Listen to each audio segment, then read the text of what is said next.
반갑습니다. 이재명입니다.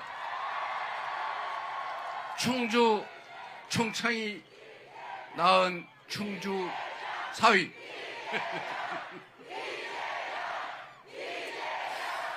네, 우리 처갓 동네를 오니까 확실히 이렇게 푸근하고 느낌이 좋습니다. 이 사위가 충주에, 아니 충청도에 선물도 자주 드려야 되는데 우리는 뭐 고속도로 이런 건 못 드리고, 고속도로는 안 되겠고, 우리 충주가, 또 우리 충청이 균등하게 다시 희망을 가지고 발전할 수 있는 길을 열어드리겠습니다.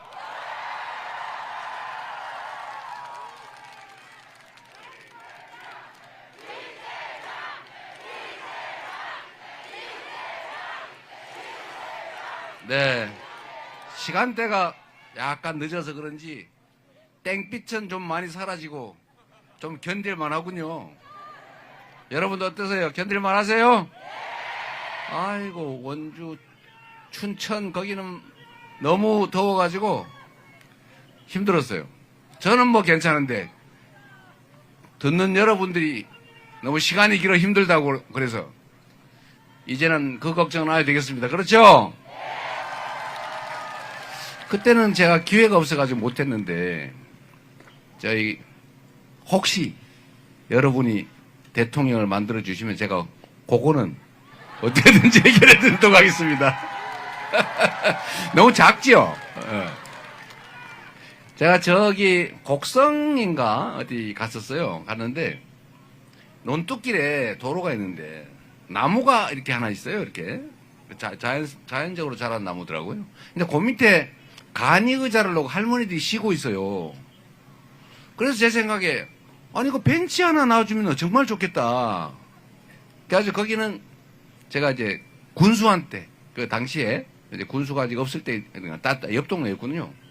그래서 그 군수한테, 우리 민주당 국회의원 소속인데, 여기 벤치 하나 놔주면 좋겠다. 동네 할머니들 앉아서 그 간이 의자 놓고 막 그러고 있는데, 그러고 난 다음에 제가 한번 가봤거든요. 바로 해결해 놨더라고요. 이게 결국 마음 문제인 거죠. 마음 문제. 저는 국정도 사실 마찬가지라고 생각해요. 제가 이 처갓동네 하니까 마음이 편해져가지고 이런 얘기 하는 거예요. 이제 행정이나 살림이라고 하는 게 크든 작든 본질적으로는 차이가 없죠. 애정을 가지고 그 수요자 입장에서 하느냐, 아니면 그냥 공급자 입장에서 적당히 하느냐, 이 차이가 엄청나게 크죠. 저는 성남에서 시장을 할 때 참 행복했는데, 그 이유는 일단은 제가 마음먹은 일을 거의 다 할 수 있었어요. 정부로부터 상당히 많이 독립이 잘 돼 있었고, 물론 뭐 성남시 돈을 제 마음대로 한다고 정부 박근혜 정권이 좀 미워해가지고 수사도 해도 안 되고 안팎을 해도 잘 안 듣고, 그러니까 나중에는 돈을 뺏어간다고 그래서 제가 강화문에서 단식 농성도 한 일이 있긴 합니다만, 여하튼 자율권이 좀 많아서 제 뜻대로 지정을 했어요. 근데 참 많은 걸 바꾸는데, 결국은 제가 마음만 먹으면, 이 행정이라고 하는 게 국정도 마찬가지죠. 마음을 먹으면, 잘하기로 마음 먹으면 정말로 잘할 수 있어요. 이게 행정 책임자, 국정 책임자, 아니 뭐 동창 회장, 개모임 개주 다 똑같아요. 사실 본질은. 그 대표가 어떤 마음으로 그 모임을 이끌어가느냐에 따라서 그 모임이 흥하기도 하고 완전 망해버리고 없어지기도 하잖아요. 이 공직자라고 하는 거, 특히 선출직이든 임명직이든 이 공직자라고 하는 사람들이 하는 일, 공무, 이거는 정해진 게 특별히 사실은 없어요. 뭐 안 해도 그만이에요. 누구처럼 뭐 세월호가 바다에 침몰할 위기에 있더라도 뭐 드라마 보면서 잘 수도 있는 거죠. 눈 뜨면 출근이고 눈 감으면 퇴근이다. 뭐 이런 얘기하면서 그냥 너 내버려 둬도 사실은 문제가 되지요. 그러나 법에 그런 뭘 해야 된다 이렇게 정해지지 않았어요. 그래서 결국 세월호 사고가 나긴 했습니다만 좀 전까지 재직하셨던 그 어떤 분은 뭐 좀 뭘 드시는 걸 좋아하시잖아요. 제가 흉보자는 건 아닙니다. 그런데 이분은 자유라는 이름으로 동네 국정에 관심을 별로 갖지 않으셨어요. 제가 보기에는. 경제, 그건 각자 알아서 하는 거야. 시장이 알아서 하는 거야. 재정 지원 지출로 경기 부양을 해야 됩니다. 우리가 이렇게 주장을 하면은 돈이 없어. 세금이 안 거쳐. 재정이 부족해. 그러니까 참어. 라고 말했죠. 균형 재정 얘기를 하면서. 그래서 이 불황인데도 정부가 경기 진작을 위한, 경기 회복을 위한 특별한 조치를 안 하잖아요. 추경 좀 해가지고 동네 골목에 우리 지역 카페 소비 쿠폰 이런 거라도 조금이라도 해줍시다라고 생난리를 쳐도 절대로 안 해줘요. 지금까지도 잘 안 해주고 있죠. 경기가 나빠질 수밖에 없죠. 각자 알아서 살아라. 각자 도생. 이렇게 방치했죠. 뭐 다행히 김문수 후보가 며칠 전에 갑자기 태도를 바꿔가지고 추경 35조 원 뭐 그러고 있길래 그거 다행이다 라고 제가 생각합니다만 여하튼 안 하려고 해요. 방치를 해놨죠. 그러니까 경제가 나빠지죠. 안 그래도 나쁜데 부양을 해도 될까 말까 한 거를 그냥 방치해버리면 더 나빠지죠. 경제가 나빠질 때는 정부가 재정 지출을 늘려가지고 받쳐줘야 돼요. 그 원래 고등학교 교과서에 그렇게 하라고 돼 있잖아요. 정부 재정 역할. 경기가 과열되면 좀 누르고 경기가 침체되면 부양을 해라. 그게 정부 역할이다. 재정 역할이다. 금융정책의 몫이다. 이렇게 얘기하잖아요. 근데 안 해요. 여하튼 이렇게 안 해도 막 결정적인 사고가 발생하죠. 나중에 결국. 그러나 표시는 안 나요. 또 이 일을 하자고 하면 막 정말로 마당 걸레로 닦는 것처럼 끝이 없어요. 걸레로 흙마당을 닦으면 닦아져요? 계속 생기지. 그런 공무란 그런 거죠. 그런데 이 공직자라고 하는 것은 모든 많은 사람들이 관계된 일을 한다고 해서 공직자 아닙니까? 개인 사업을 하거나 뭐 그냥 가정살림을 하거나 이럴 때는 잘하든 못하든 그 결과가 동네 사람들한테 영향을 미치지 않아요. 근데 이 공직자가 하는 일은 동네 사람들한테 영향을 미쳐요.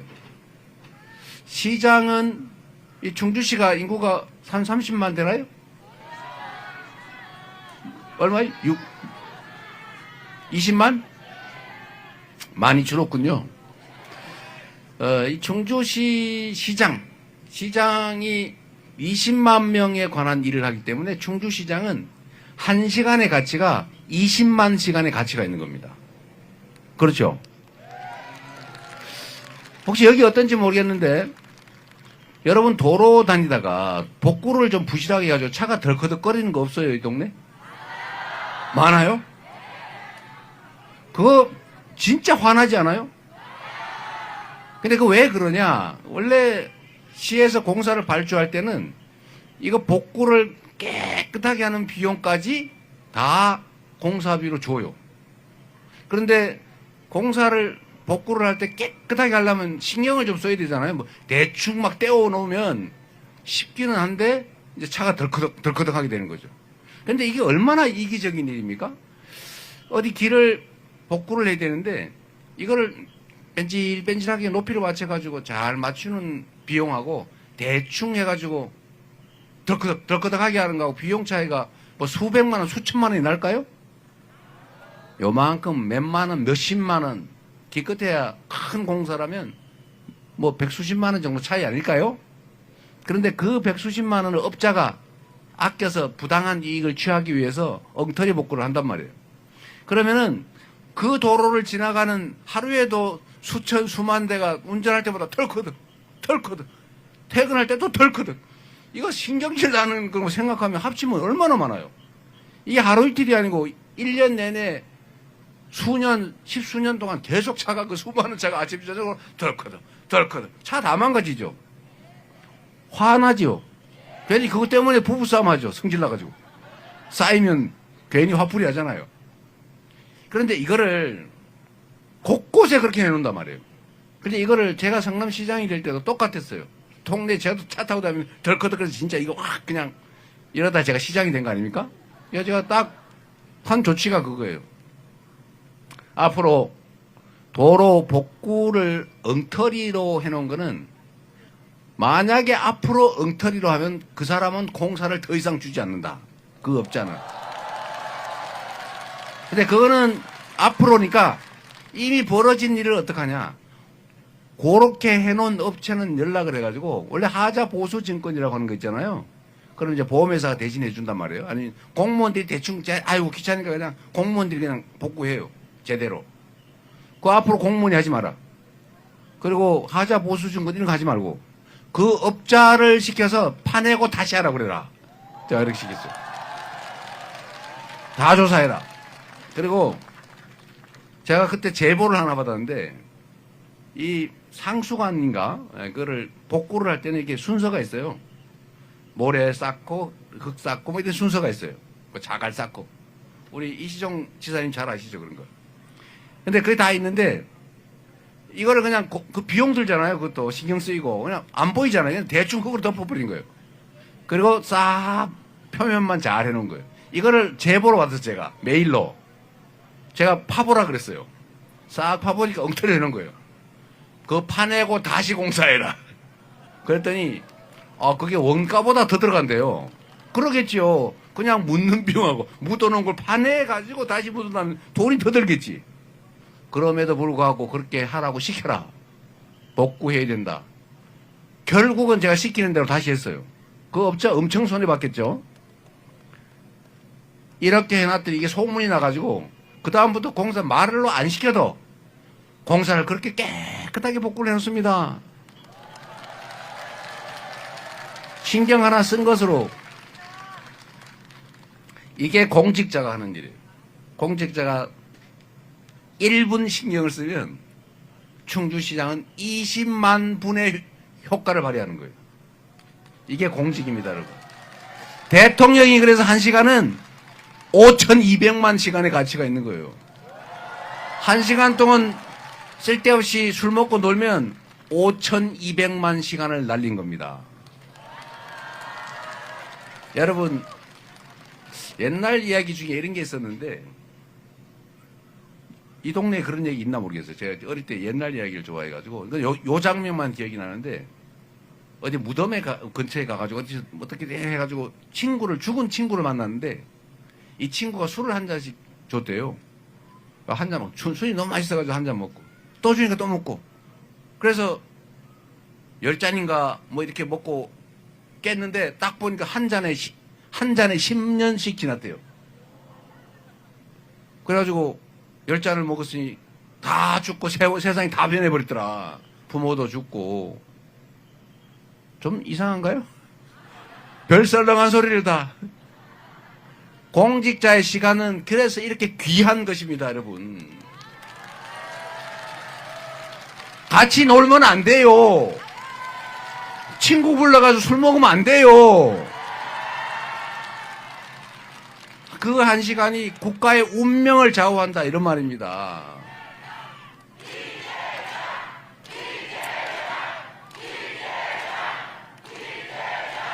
그리고 다 시장 살림하다 보면 예산 없다 이러죠. 예산 부족하죠. 남는 게 어디 있어요 세상에. 할 일은 태산같이 많고 돈 쓸 때는 막 늘어졌는데 남을 때가 있습니까? 예산이란 언제나 선후 경중 어떤 게 더 중요하고 어떤 게 더 급하냐를 결정하는 거예요. 남아서 쓰는 거 없습니다. 그래서 제가 빚도 갚아야 되겠고 교복도 무상으로 해줘야 되겠고 청년 배당도 좀 해줘야 되겠고 뭐 산후조리비 지원도 좀 해줘야 되겠고 학교 교육 예산 지원도 해줘야 되고 돈 쓸 때는 많은데 돈이 막 없단 말이에요. 그거 어떻게 해요? 예산을 기존에 쓰던 거 잘 쓰는지 다 뒤져봐야지. 그래서 온갖 방법으로 뒤져가지고 줄였는데 그 중에 하나 제가 원래 가로등 정비 유지 보수 예산은 필요 경비잖아요. 그래서 이걸 가로등 한 개당 얼마 곱하기 연간 몇 개가 고장이 나고 그러니까 보수 예산 얼마를 계약을 한단 말이에요. 제가 2년인가 이렇게 시정을 하다 보니까 좀 이상하다. 예를 들면 숫자는 기억이 안 나는데 아니 가로등 한 개에 예를 들면 3만 원이다. 그러면 2,000개가 고장이 난다고 치자. 이상하게 매년 고장나는 숫자가 똑같이 예산에 맞춰서 똑같이 고장이 나더라 이게 이상하게. 그러니까 제가 테스트를 한번 해보기로 했어요. 제가 구청 과장 3개 구청 과장을 다 불러다가 앉혀놓고 이제 내년 예산은 지금 편성이 되는데 가로등 복구 예산이 300 몇십억인가 그랬어요. 가로등 유지보수 예산이 관련 예산. 그래서 지금부터 20%씩인가 25%를 일률적으로 삭감을 한다.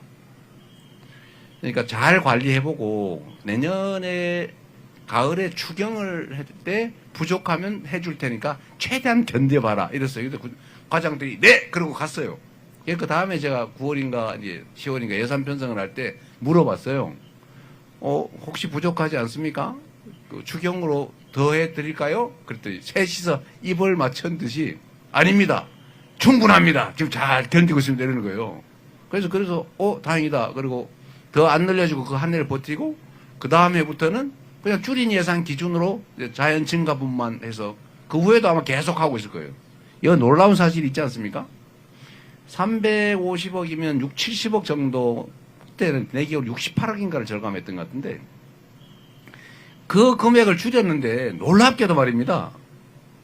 이재명 시장이 지시를 해서 이재명 요새 무섭다는 얘기 많으니까 이재명이 무서워서 그랬는지 가로등이 더 고장이 안 난 거예요. 희한하지 않습니까? 그래서 결국은 그 줄인 금액으로 그냥 그대로 유지하고 그 돈으로 학생들 교복 하나씩 해줬더니 30만 원씩 10,000명밖에 안 되니까 30억으로 다 교복 무상으로 해주고 제가 박수 받고 칭찬받았죠.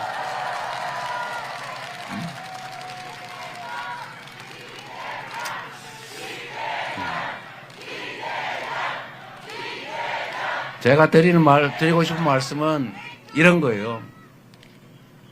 한 가정이 또는 한 기업이 잘 되냐 망하냐는 그 오너에 달려 있어요. 그 경영 책임자한테 달려 있어요. 똑같은 조선인데 이 선조는 유명하잖아요. 술 먹기 좋아하고 여자 좋아하고 신하들 중에 자기보다 능력이 뛰어난 신하 있으면 일하든 말든 이순신 같은 사람 죽이려고 그러고 이렇게 편 갈라가지고 저기 나중에 임진왜란 끝나고 난 다음에 공신책정을 하는데 이순신처럼 자기 목숨 바쳐 나라 구한 거는 3등. 그 의주로 도망갈 때 이거 뭡니까? 상년은 아니고 꼭 가마 들어준 사람은 1등 공신 시켜주고 이게 균형이 전혀 없잖아요. 이런 식으로 조선을 운영하다 보니까 결국은 외환을 불러들여가지고 전쟁이 일어나서 그 백성 수백만 명이 죽고 산천이 그냥 다 피로 물들고 조선 망할 뻔했잖아요. 근데 똑같은 조선인데 정조 우리 유명하잖아요. 그 후손인 정조가 노비 출신이라도 실력 있으면 쓰고 정말 평생을 공부하고 왕인데 평생 공부하고 신하들 경쟁시키고 혹시 탐관오리한테 백성들 수탈당할까봐 1년에 열흘씩 저기 화성 왔다 갔다 하면서 징 들고 다니면서 징을 쳐라 억울하면 백성들아. 그 전국에서 억울한 백성이 와가 징 치는 날 그 관리는 죽는 날이죠. 그러니까 감히 관리가 백성들을 괴롭힐 생각을 했겠어요? 그냥 징 들고 왔다 갔다 1년에 열흘 동안 놀이 삼아 화성 왔다 갔다 하는 걸로 전국의 모든 관리들이 왕의 눈치를 보느라고 꼼짝을 못한 거예요. 이 정조가 뇌물을 받았겠습니까? 그러니까 오직 이 국정을 잘해라 라고 하는 것만 요구했을 텐데 그러면 관리들이 일을 잘할 수밖에 없잖아요. 뇌물 받고 장난치면 바로 징을 쳐버려가지고 진짜 지가 징을 쳐질 텐데 이렇게 해서 조선이 새롭게 갑자기 동아시아 최고의 부흥 국가가 됐다는 거 아닙니까? 대통령이 잘하느냐 못하느냐에 따라서 나라가 흥하기도 하고 망하기도 한다. 지금 우리가 보고 있지 않습니까? 아니 우리가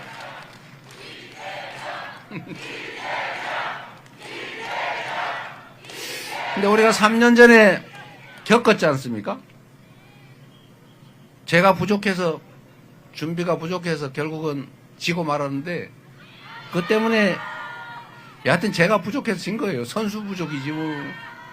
하여튼 그랬는데 이 대통령이라고 하는 이 대한민국 운명을 손에 쥔 사람 또는 그의 지휘를 받는 선출직 또는 임명직 공무원 또는 그를 배출한 정당, 정치 세력. 이 정치 세력이 정신 바짝 차리고 주어진 권력과 예산을 진짜 오로지 국가와 국민의 더 나은 삶, 미래를 위해서만 쓰고 정말로 노심초사하고 국민을 사랑하고 나라에 충성했으면 이 경제가 이 모양이 됐겠습니까? 외교 엉망진창으로 해서 이 국민들이 이제는 혹시 어느 나라세요 하면 코리아세요. 그럼 전에는 코리아세요. 그러면 네, 훌륭한 나라입니다. 박수 받았는데 요새는 코리아세요. 이러면 네, 그러면 그건 좀 이상한 나라 이렇게 얘기하니 그거 얼마나 망신스러워요. 이 국격을 훼손당했죠. 한반도는 평화가 얼마나 중요합니까? 휴전선에서 총 쏘고 막 서로 막 대남 대북 방송하고 막 삐라 뿌리고 오물 날라오고 이러면 다른 나라가 보면 아, 저 나라 곧 전쟁 나겠네. 이렇게 생각하면 외국인들이 대한민국에 투자하겠어요? 투자했던 것도 빼야 돼요. 대한민국 주식시장에 주식 사놨다가도 그 팔아버리고 차라리 대만 주식 사고 유럽 주식 사지. 여기 한국 주식을 왜 가지고 있겠어요? 그러니까 주가가 떨어지죠. 주가가 떨어지니까 자본 조달하기 어려우니까 기업들이 어려워지죠. 국민들 화나죠. 여러분 주식 떨어져서 화난 분 많죠?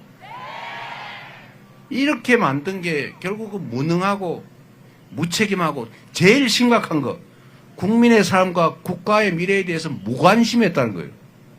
대통령 뭐하러 합니까? 놀라고 합니까? 누구 괴롭히는 재미로 합니까? 권력을 이용해서 축제하는 재미로 합니까? 결국은 어떻게 됐어요?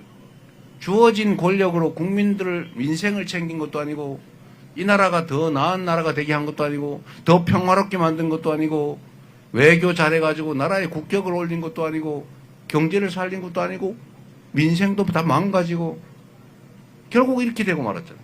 급기야 권력을 주었더니 그 권력으로 권력의 주체인 국민을 배반하고 국민에게 총구를 겨누고 앞으로 너네 권력은 없다. 너네는 피지배자들 뿐이다.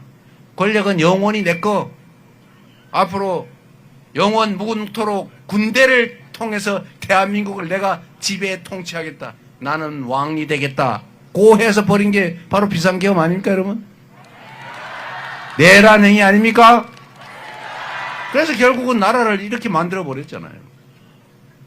이제는 다시 회복해야 되지 않겠어요? 하기 따라서 지금 이렇게 저는 제일 가슴 아픈 게 그런 겁니다. 여기 우리 나이든 우리 의원님들이나 우리는 그래도 젊은 시절 기회가 많은 시절을 살았어요.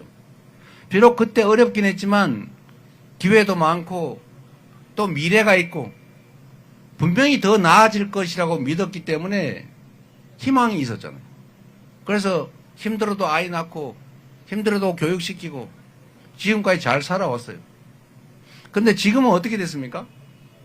정말로 가슴 아픈 일은 기회가 부족해서 성장률이 떨어지니까 기회가 부족하고 또 누군가가 정치한다는 사람들이 통합하고 화해시키고 같이 가자고 해도 부족할 판에 자꾸 편 갈라가지고 싸움시키고 네 편, 내 편, 그리고 남의 편은 내 편 아니면 다 죽일 놈, 우리 편은 무조건 혜택 특혜 주고 이래서 국민들이 갈갈이 찢어졌어요.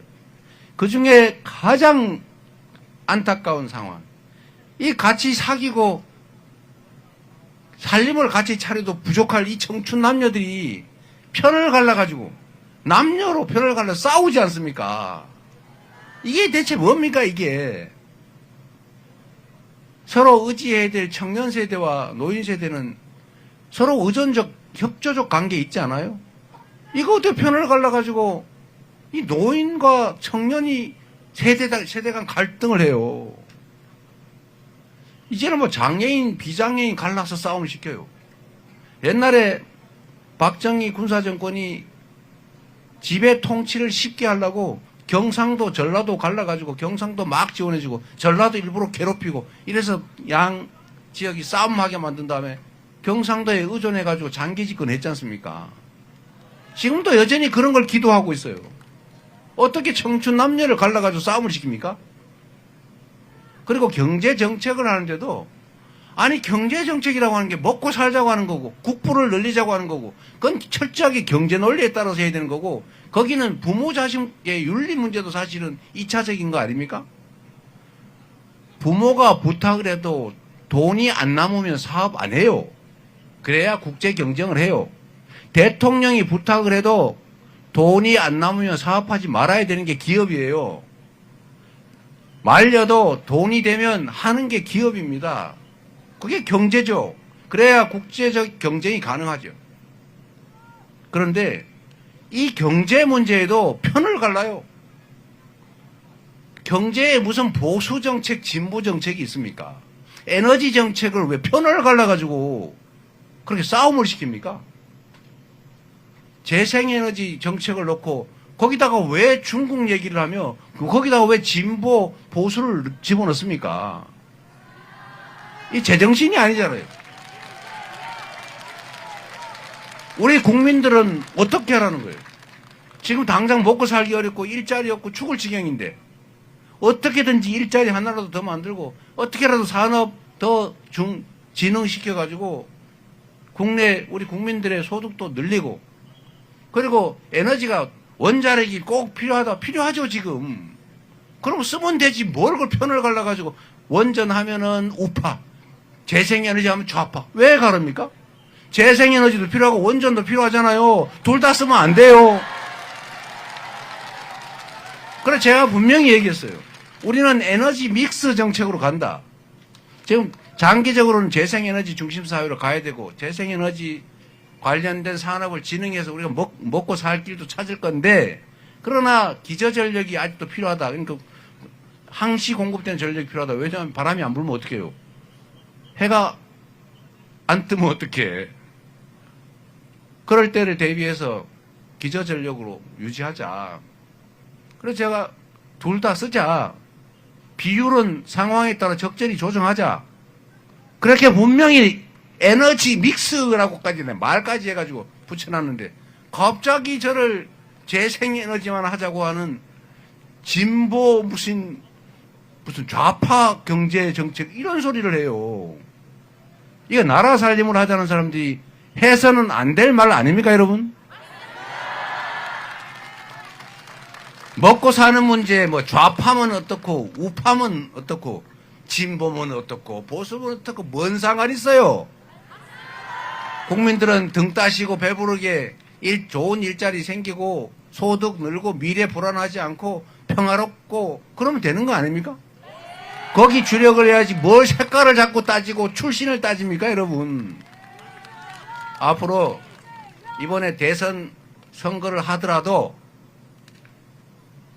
그것처럼 자꾸 편가르고 증오 혐오 부추기고 싸움시키고 자꾸 미래보다는 과거 얘기하고 긍정보다는 부정이나 하고 이런 거 뽑지 말고요. 미래를 얘기하는 희망을 얘기하는 더 잘 사는 세상을 향해서 통합해서 가자고 하는 더불어민주당 이재명 지지해 주시겠습니까?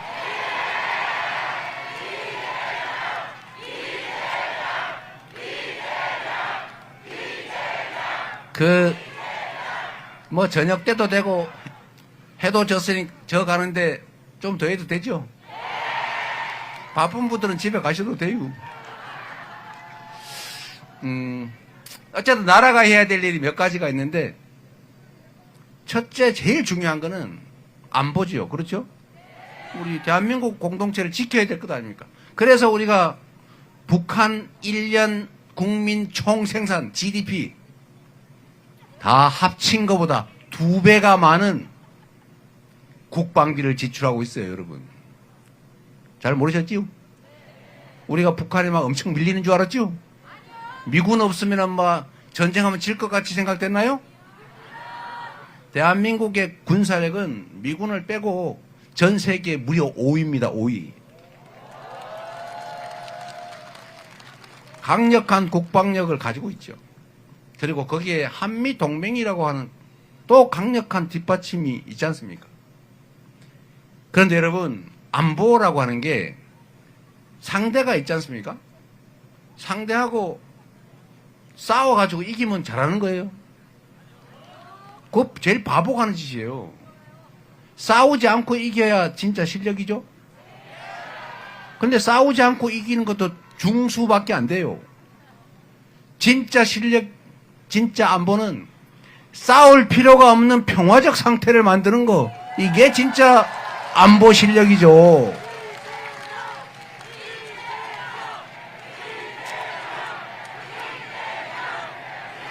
그래서 여러분, 우리가 강력한 억지력을 유지하고 강화하되 이건 기본이고, 그걸 가지고 어깨 힘주면서 겁박하고 막 강대강으로 막 해가지고 서로 막 인상 팍 쓰면서 서로 총구 켜놓고 막 이렇게 하는 거 필요하지요. 그러나 여기에 더해서 대화도 하고 소통도 하고 협력도 하고, 우리가 10개 주고 그쪽에서 100개를 받을 수 있으면 100개의 이익을 얻을 수 있으면 교류 협력해야 되는 거 아닙니까? 그래서 평화롭게 서로 공존하고 서로 도움되는 길을 찾아가서 서로 침략할, 전쟁하고 서로 죽이고 살리고 이럴 필요가 없는 평화로운 상태를 만들면, 길게 봐서 지금 당장은 어렵겠지만 우리 통일을 향해 가야 되지 않아요? 서로 원수처럼 으르렁거리고 막 서로 죽이자 이러면서 우리 헌법이 정한 평화적 통일의 길을 갈 수 있습니까?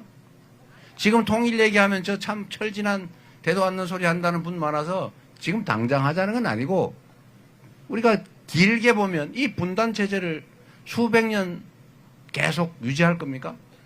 역사의 눈으로 보면 이 분단 70년 그렇게 길지 않아요.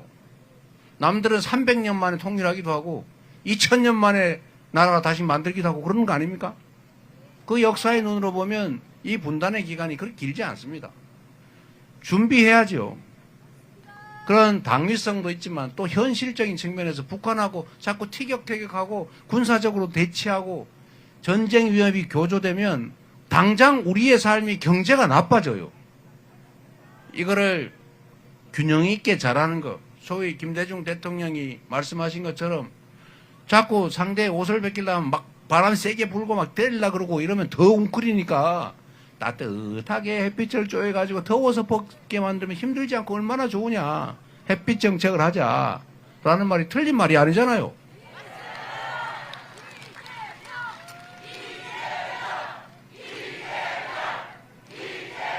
그래서 안보도 보수당이, 사실 국민의힘은 보수당 아니에요. 옛날에는 보수당인 척하는 극우, 수구, 이권 집단이었는데 보수인 척 했어요. 요새는 아예 나 보수도 안 해 라고 아예 껍데기도 벗어 던져버렸어요. 맞아요. 내란 세력이죠. 국가의 법질서, 헌정질서를 파괴하자고 주장하는 보수 봤어요? 내란을 일으키는 보수 봤어요? 내란 수괴를 비호하는 보수 봤어요? 이런 건 보수가 아닙니다. 여하튼 보수인 척하던 그 세력이 안보를 잘했냐? 아니면 평화적으로 공존하고자 하는 진정한 평화 상태를 만들려고 노력했던 민주당 정권 또는 민주당이 더 안보를 잘했냐? 어느 쪽이 더 안보를 잘했습니까? 뭐 너무 명백하잖아요. 그 중에 특히 안보는 모든 우리 공동체의 운명이 달린 일이잖아요. 이거 가지고 장난치면 돼요, 안 돼요? 안 되죠? 맞아요? 절대로 그러면 안 되죠. 그런데 이 가짜 보수 정권이 이때까지 한 짓 생각해 보세요. 정치적으로 자기들 이익 보겠다고 이 안보에 위협을 가했잖아요. 대표적인 게 뭐예요? 북풍 사건이라고 꼭 무슨 선거 때만 되면 휴전선에서 부딪혀요. 그러면 사람들이 불안해가지고 보수당 찍었잖아요. 가짜 보수당 찍었잖아요. 그러다 심지어는 북한에 돈 주면서 총 쏴달라고 부탁했죠. 총풍 사건이라고. 작년 12월 내란 사태 전에는 근 1년 동안 북한 자극하느라고 북한 건드려가지고 군사 도발 시켜가지고 국지전 일으킨 다음에 그걸 명분으로 내란 즉 비상계엄 하려고 했다는 의심이 있지 않습니까? 지금 내란죄만 처벌하고 있는데 외환죄, 군사반란 외환죄, 군인을 동원해가지고 저쪽이 침략하게 만든 다음에 싸움을 하려고 했던 이게 중범죄예요. 이 내란죄보다 더 큰 범죄입니다. 이건 이 군사반란 이건 사형밖에 없어요. 수계는. 더 큰 범죄가 의심이 된다. 이게 사실이라면 대한민국 국가의 운명을 놓고 장난을 한 겁니다. 안보를 훼손해서 정치적 이익, 비상계엄 선포, 불법 비상계엄의 근거로 삼으려고 했잖아요. 이게 국가에 대한 충성심이 손톱만큼이라도 있으면 국민에 대한 충성심이 아니면 애정이 정말 바늘끝만큼이라도 있었으면 이런 짓을 생각이나 상상이나 할 수 있었겠습니까, 여러분? 이런 사람들이 안보를 중시하는 보수당 맞습니까? 안보는 민주당 맞습니까? 맞잖아요.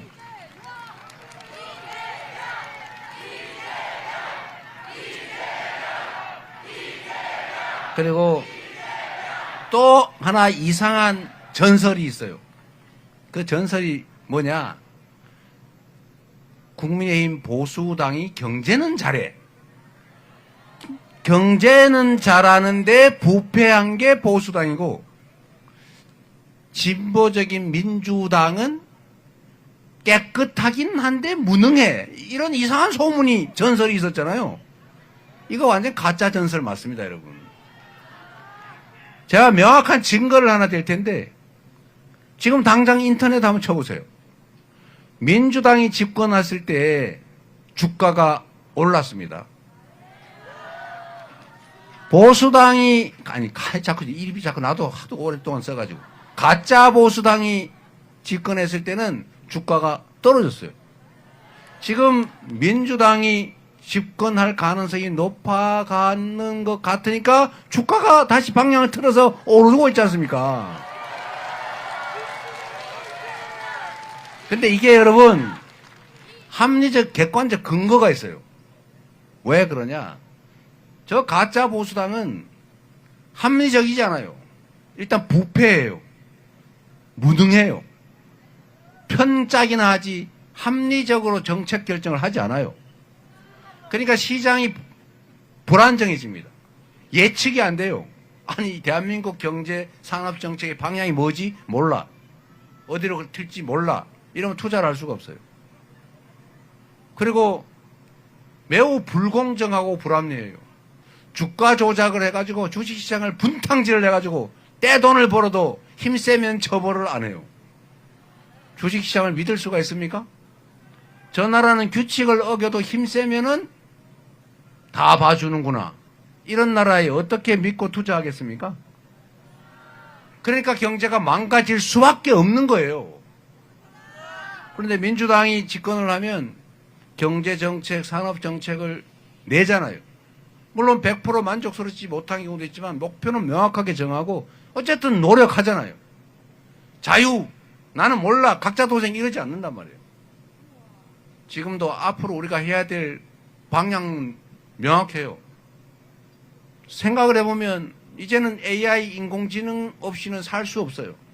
그걸 외면하면 전자계산기 없이 주판 들고 계산하는 사람하고 똑같아져요. 앞으로는 무슨 일을 하더라도 제가 보좌관한테 물어보기보다는 제가 차라리 인공지능 챗GPT 내가 22달러 주고 쓰고 있는데 거기다가 물어보면 그거 훨씬 더 빨라요. 야, 좀 길게 보고해 보세요. 그러면 길게 쫙 해가지고 와요. 0.5초 또는 1초 안에. 이런 세상이 됐어요. 이걸 온 국민이 다 쓸 수 있게 해줘야 됩니다. 이거를 온 산업에 다 적용해 줘야 돼요. 우리가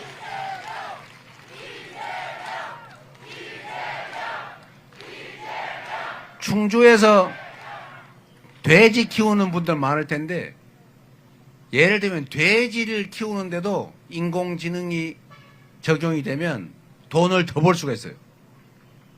제가 실제 사례입니다. 돼지를 키우면 돼지 몸무게를 맞춰서 때를 맞춰 팔아야 되죠. 그래서 돼지 몸무게를 재야 되는데 이 돼지가 말을 안 들어요. 그래서 이 돼지 몸무게 재는 게 너무 힘들어.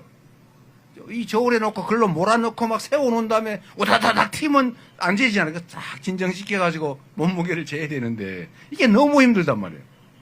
그런데 카메라를 딱 설치해놓고 인공지능으로 분석을 하면 데이터가 쫙 축적이 돼서 몇 달 동안 또는 몇 번 쭉 하는 데이터를 보면 아, 요런 모양일 때는 몸무게가 얼마구나를 통계를 계속 축적을 하다가 딱 어느 순간이 되면 사진만 딱 찍어가지고 인공지능이 딱 데이터하고 비교를 해보면 아, 얘는 28.7kg 딱 나와요. 지금. 그러면 몸무게 잴 필요가 없이 카메라 한 개만 설치해놓고 컴퓨터로 비교만 하면 딱 누르면 A 돼지 몇 그램, B 돼지 몇 그램 이게 딱 나온단 말이에요. 그러면 인력 줄어들죠. 노동력 줄어드니까 비용이 줄잖아요. 그 다음에 빨리빨리 정리할 수 있어요. 아, 어떤 돼지는 사료를 덜 먹어서 그러면 그건 사료 더 주고. 이렇게 하면 생산성이 올라가죠. 이거를 모든 산업에 다 적용해야 됩니다. 대한민국은 제조업이 강하죠. 손재주가 좋아요. 머리가 좋아요. 충실해요. 열심히 해요. 교육 수준도 높아요. 여기다 인공지능을 응용을 해줘야 생산성이 확 늘어납니다. 이렇게 전면적으로 인공지능 중심으로 산업 전환도 하고 첨단 기술 산업도 지원해서 새롭게 발굴을 해야 되는데 그러려면 어떻게 해야 돼요? 연구를 해야 되겠죠? 공부를 해야 되겠죠? 국가도 공부를 해야 됩니다. 우리가 잘 살려고 돈도 없고 배운 것도 없고 자원도 없고 그래서 뭐 했어요? 밥 팔아, 논 팔아, 소 팔아 우골탑 쌓아가면서 빚져가면서 자식들 공부시켜서 대한민국이 여기까지 온 거 아닙니까? 나라도 공부를 해요. 소위 R&D 예산을 배정을 해가지고 연구 개발을 하는데 이거를 5조 2천억을 깎아가지고 그 연구하던 젊은이들이 다 일자리를 잃고 다 포기하고 전업을 하거나 해외로 다 나가고 있어요. 이러면 대한민국의 첨단 기술 산업이 어떻게 됩니까? 망하겠죠? 지금 큰일 났어요. 첨단 기술 산업을 키워야 된다. 그리고 기후위기 때문에 재생에너지 산업으로 전부 전환을 해야 되는데 재생에너지로 생산 안 한 건 안 산다는데 R200이 세계 표준이 됐는데 원자력을 60% 하려고 그러면 원자력 발전소를 270기를 더 지어야 된대요. 그런 대책 없는 거의 무식에 가까운 얘기를 대한민국 공당의 대통령 후보가 하면 되겠습니까? 이런 마인드로 그 당이 이 나라 살림을 하면 어떻게 되겠어요? 그래서 재생에너지 산업도 신속하게 전환해야 됩니다. 그리고 거기서 엄청난 일자리가 나오죠. 저 밭에 장사 안 돼가지고 비워놓은 묵은 밭 많죠. 시골에 가면 논뚝길, 밭뚝길, 오솔길, 제방, 하천, 도로 엄청 많잖아요. 거기다가 태양광 패널만 쫙 깔면은 가만히 앉아가지고 논농사, 밭농사 짓는 것보다 몇 배 소득이 늘어나면 떠났던 시골 사람 되돌아오지 않겠습니까? 그렇게 만들어줘야죠. 그래서 전력망만 잘 깔아주면 오지 말래도 시골로 도로 다 돌아와서 재생에너지 생산 사업에 참여할 수 있죠. 그러면 수입 대체되겠죠. 에너지 수입이. 연간 200조 원씩 우리가 수입하고 있어요. 그 대체해야 되고 재생에너지 확보해야 되고 그래야 국내에서 수출 기업들이 국내에서 생산한 물건을 팔 수가 있어요. 이렇게 재생에너지 산업 대대적으로 키워야 되는데 지난 정권이 무슨 짓을 했습니까, 여러분? 재생에너지는 좌파 정책이야. 원전은 우파 정책이야. 원전해야 돼. 좌파 정책. 태양광 산업 하는 거 다 부정비리 있을 거야. 우리의 전공을 발휘해서 전면 수사를 시작한다. 수년 내내 수사하느라고 그거 다 망쳐버렸어요. 국내에 들어온 재생에너지 산업 기업들 막 철수하고 국내 기업들 다 포기해버렸고 그래서 재생에너지 산업이 망쳐져 버렸어요. 이제 다시 복구해야 됩니다, 여러분. 다시 이런 거 겪고 싶으세요? 이제는 좀 합리적인 세상을 살아야 될 것 아닙니까? 다시 성장하고 기회가 많아서 청춘 남녀가 편갈라 싸우지 않아도 되는 그런 세상 다시 만들어야 되지 않습니까? 정부가 하기에 따라서 유능하고 충직한 국회의원들 잘 뽑는 것으로 지금 어렵지만 얼마든지 더 나은 세상을 만들 수 있습니다. 여러분 손에 이번 대선에 여러분의 인생도 우리 자녀들의 미래도 이 나라 운명도 달려 있어요. 총알이 무섭죠? 총구 무섭죠? 그러나 이 총알보다 무서운 게 투표지 아닙니까, 여러분?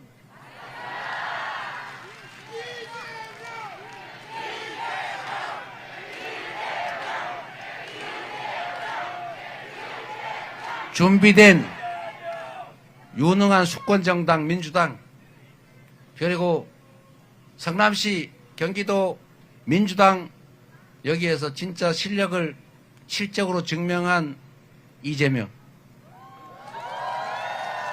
유능하고 충직한 일꾼을 뽑으시면 자다가도 떡이 나온다. 맞습니까, 여러분?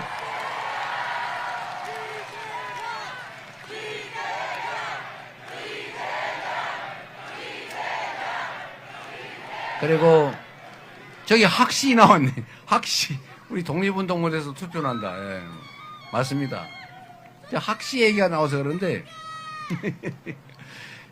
앞으로 유망한 산업이 또 하나 있어요. 대한민국이 가지는 최강의 새로운 산업 영역 바로 문화산업입니다, 여러분. K 이니셔티브 대한민국만이 가진 특장점들이 있어요. 그 중에 하나가 예를 들면 드라마. 지금 OTT 넷플릭스가 다 먹고 있잖아요. 우리 국산 OTT 만들어야죠. 플랫폼 만들어서 우리 국내 제작자들, 국내 출연자들, 국내 시나리오 작가들 이 사람들 일거리 만들고 그 수익 우리가 취해야 되지 않습니까? 그 오징어 게임 한 개만 수조의 이 수익을 얻었다는데 그 폭삭 소가수다 저런 거 엄청나지 않습니까?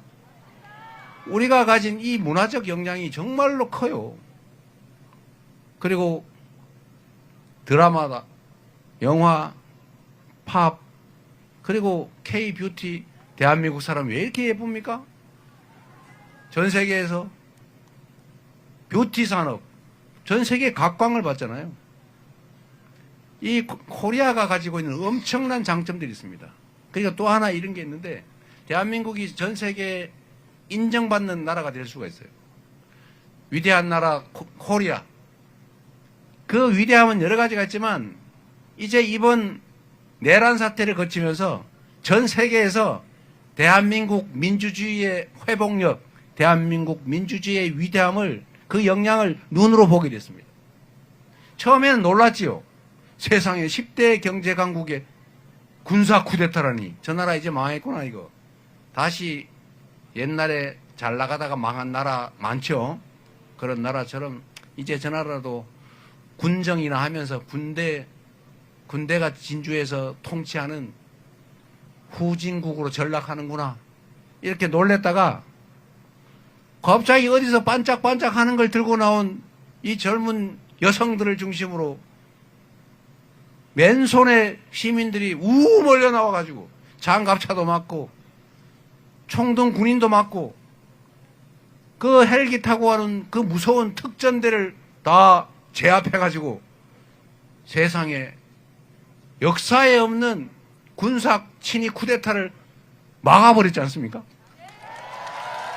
그리고 대통령을 감옥으로 보내버리지 않았습니까? 뭐 슬쩍 나오긴 했지만 다시 보내야죠. 파면시켜버리지 않았습니까? 그리고 새로운 대통령을 뽑는 이 위대한 축제를 하고 있잖아요. 전 세계가 대한민국의 민주주의를 정말 경이로운 눈으로 보고 있어요. 우리는 아고라, 우리 그 원시 민주주의, 그거를 우리는 교과서에서 배우고 그리스, 이태리 가보고 싶어 하지 않습니까? 이제 앞으로 대한민국은 K-푸드를 먹으면서, K-팝을 들으면서, K-드라마, K-무비를 보면서 코리안을 배우고, 한국말을 배우고, 한국에 가보고 싶고, 한국의 민주주의를 따라서 전 세계에서 우리도 민주주의 한번 해보자 이러면서 한국 봐라, 한국도 하지 않냐, 위대한 민주주의 선도국으로, 문화 선도국으로, 기술 선도국으로 이렇게 인정받게 될 거예요. 그런 나라 우리가 만들어야 되지 않습니까? 얼마든지 할 수 있죠.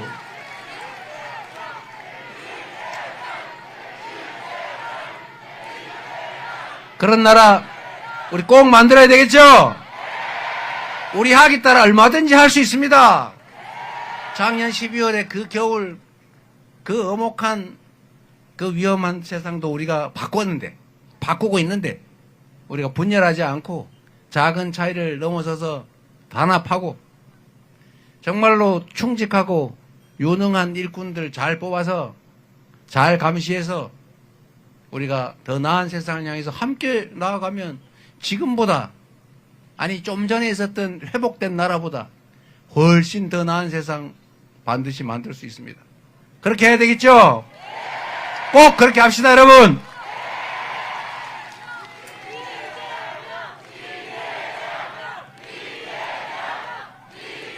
그리고 이제 마지막으로, 지금 빨리 안 끝낸다고 난리예요. 마지막으로 우리 희망에 관한 이야기니까요. 이 얘기는 한번 하고 가고 싶어요. 꽤 복잡한 얘기이긴 한데, 대한민국이 지금까지는 자원도 부족하고 자본도 부족하고 이러니까 국민들이 저축을 하든 차관을 들여오든 무슨 기회가 생기면 이거를 한 군데다 몰빵을 했어요. 불균형 성장 전략을 취했습니다. 왜냐하면 모두에게 동등한 기회를 주면 다 허지부지 되니까 어쩔 수 없던 측면이 있어요. 그걸 박정희 산업화 시대에 했던 거죠. 그때는 재벌 몇 군데, 대기업 몇 군데다가 돈도 다 빌려주고 차관 들어오면 거기다 몰아주고 그러느라고 부정부패도 많이 생겼죠. 정치 권력과 경제가 밀착해가지고 부패도 많이 생겼어요. 그러나 그건 불가피한 측면이 없지 않습니다. 그렇게 해서 지역은 서울로 몰빵, 기업은 몇몇 대기업으로 몰빵, 인물로는 모두에게가 아니라 특정한 소수 잘난 사람한테 몰빵, 이렇게 해서 대한민국이 빨리 성장했어요. 그래서 근대화도 산업화도 이뤄냈죠. 그런데 이게 어느 날 보니까 너무 부패해진 거예요. 어느 날 보니까 너무 특수한 계급이 많이 생겼어요. 그래서 이 너무 양극화가 심해져 버렸습니다. 서울로 너무 많이 몰려서 문제, 너무 집중돼서 양극화돼서 문제, 불평등과 격차가 너무 커졌어요. 그게 어떤 문제를 야기했냐, 이제 몰면은 더 나빠지는 상황이 됐어요. 이제는 전략을 바꿔야 돼요. 국가 전략을. 불균형 성장 정책이 아니고 발전 전략을 균형 발전 전략으로 바꿔야 됩니다. 기업도 특정 소수한테 특혜를 몰아주는 방식이 아니고 모든 기업에 공평한 기회를, 아니 힘 약한 기업에게 더 인센티브를 주는, 그래서 생태계를 만드는 그런 기업 전략을 써야죠. 지역도 마찬가지입니다. 이제 서울에 몰빵을 하면 비효율이 발생해요. 지방은 지금 인구가 줄어서 망해가는데 서울은 미어터져 죽고 있잖아요. 양쪽이 다 죽게 생겼어요. 바꿔야죠. 지방에서도 먹고 살 수 있는 길을 열어줘야죠. 정부 재정도 지방에 더 많이 배정해야죠. 정책도 지방에 더 많이 배려해야죠. 이제 같이 하는 걸 넘어서서 지방에 인센티브를 주는 그런 전략으로 완전히 바꿔야 된다. 맞습니까, 여러분? 이게 빈말로 드리는 말씀이 아닙니다, 여러분. 반드시 그렇게 해야 돼요.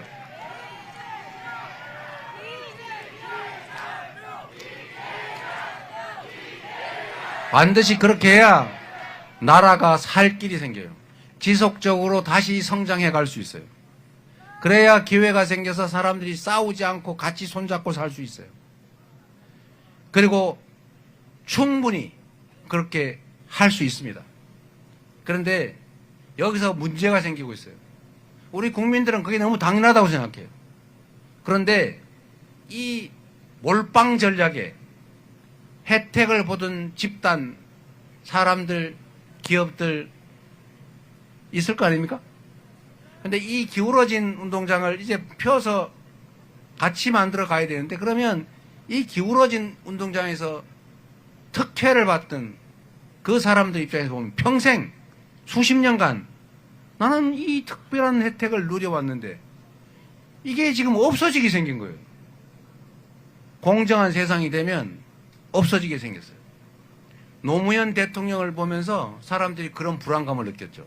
저 비주류, 저 대학도 못 나온 사람, 우리는 대학 나온 사람끼리 동창회 이런 거 하면서 막 연결돼 있고 주말에 술도 먹고 룸사롱도 가고 골프도 치고 서로 선물도 나누고 이권도 나누고 이러면서 우리 잘 살고 있는데 저 인간은 우리하고는 같이 놀던 사람이 아니에요. 그런데 그 사람보다 더 위험한 사람을 발견한 거예요. 저 성남 천둥 벌구덩이가 지방에서 놀더니 갑자기 도지사로 오더니 무슨 대통령 후보로 나오더니 당대표를 갑자기 하질 않나. 저 사람이 만약에 그 사람이 말한 대로 살아온 방식대로 공정하게, 진짜 공정하게 해버리면 우리는 어떻게 되는 거지? 라는 사람들이 생겨난 거예요. 그 사람들은 싫을 겁니다. 그리고 뺏기지 않을까 무서울 수 있죠. 그러나 혼자 무서워하면 안 되니까 다른 사람한테 정상적인 사회가 되면 이익을 볼, 혜택을 볼 사람, 정상적인 권리를 누리게 될 사람들한테 선동을 하는 거죠. 저 사람 위험해. 저 사람 사고 칠 거야. 저 사람 되면 너도 위험해. 그러나 사실은 자세히 보십시오. 이재명이 성남시, 경기도 여기 행정을 책임지면서 부당하게 한 일이 있습니까? 덮어 씌우고 가짜로 조작해서 그러지 제가 10원 한 장 챙긴 일이 있습니까? 제가 업자 만나가지고 커피 한 잔 얻어먹은 일이 있습니까? 10년, 10수년을 작업을 해도 제가 씨알이 안 먹겠다잖아요. 그러니 그들 입장에서는 불안하겠지요. 그래서 여러분, 지금이 내란을 극복하는 선거이기도 하지만 대한민국이 근본적으로 방향을 선회하는 변곡적임이기도 해요. 이번 선거가 가지는 정말로 큰 의미죠. 왜 그들은 이재명 대통령 후보를 그렇게 싫어합니까? 제가 뭐 나쁜 일 했어요? 저하고 뭐 원수졌습니까? 그런데 저렇게 난리를 칩니다. 그전에는 그러지 않았고 이렇게까지는 안 했잖아요. 왜 그럴까? 시대가 바뀔 수 있으니까. 정상적인 사회로, 진정한 의미의 공정한 사회로 전환될 가능성이 높아지니까. 그렇게 되면 기존에 내리던 이 불공정함으로 기울어진 운동장에서 어떤 특별한 혜택, 특별한 지위가 위협받으니까. 그래서 그러는 거 아니겠습니까? 여러분이 지켜주시기 바랍니다.